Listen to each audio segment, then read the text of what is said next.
Good evening friends, welcome back to my channel. আজি আকৌ এটা নতুন ভিডিও লৈ আহিছো আপোনালোকৰ সুবিধাৰ কাৰণে। আশা কৰো আপোনালোকৰ সকলোৰে এটা সুবিধা হ'ব। গতিকে পলম নকৰি আমি আকৌ ভিডিওটো ষ্টাৰ্ট কৰো নতুন বিষয় কিছুমান লৈ। আজি একচুয়ালি মই লৈ আহিছো ইম্পৰ্টেন্ট ডেজ কিছুমান আৰু তাৰ ডেটটো। সাধাৰণতে এক্সাম বিলাকত দেখা যায় মানে এই কোৱেশ্চনবিলাক সোধে এপিএছটো দেখা গৈছে। বেলেগ কম্পিটিটিভ এক্সামটো আহে এডিআৰটো আহে। গতিকে কিছুমান আমি অলপ আলোচনা কৰি বিষয়ে মই কৈ যাম আপোনালোকে মনত ৰাখি যাব। প্ৰথমটো হৈছে প্ৰবাহী ভাৰতীয় দিৱস, যেটো এনআৰআই দিৱস বুলি কোৱা হয়। এটো হৈছে 9 জানুৱাৰী নেশ্যনেল ইউথ ডে। এটো একচুয়ালি স্বামী বিবেকানন্দ দেৱৰ বাৰ্থডে হিদিনাখন 12 জানুৱাৰীত হয়। তেনেকৈ ইণ্ডিয়ান টুৰিজম ডে আৰু তাৰ লগে লগে নেশ্যনেল ভোটাৰ্ছ ডে হয়, সেইটো হৈছে 25 জানুৱাৰী। নেশ্যনেল সায়েন্স ডে হৈছে 28 February. World wildlife day 3 March.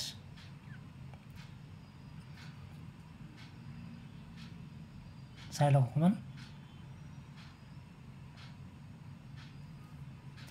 Next slide. International women's day 8 March. World heritage day 18 April. Press freedom day 3 May. World Red Cross Day 8 May. World Environment Day 5th June.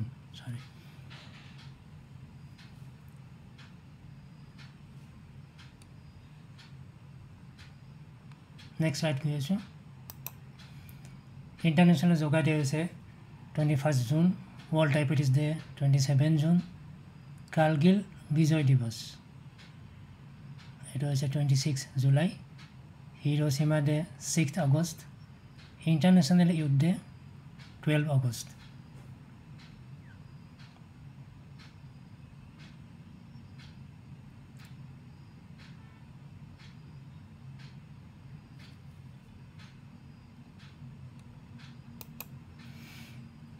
World Literacy Day 8 September.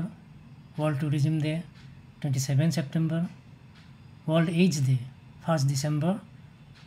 Human Rights Day 10 December. প্ৰত্যেকটো days বা দিনৰ actually important day ভিতৰতে কিছুমান ঘটনা বা মানে special ইভেন্টৰ কাৰণে actually হয়। তো কিহৰ কাৰণে হয় কি কাৰণে হয় এই বস্তুটো পিছত আকৌ ডিটেইলছ ভিডিও এটা লৈ আপোনালোকৰ মই আগবঢ়াম। আজি জাস্ট সৰু ভিডিও এটা দিছোঁ যাতে কম সময়ৰ ভিতৰত আওৰাব পাৰে আৰু ডেট কেইটা মনত থাকে যাতে এক্সামবিলাক আমি ক্ৰেক কৰিব পাৰোঁ। তো আজিলৈ ইমানতে অন্ত পৰিল। ধন্যবাদ।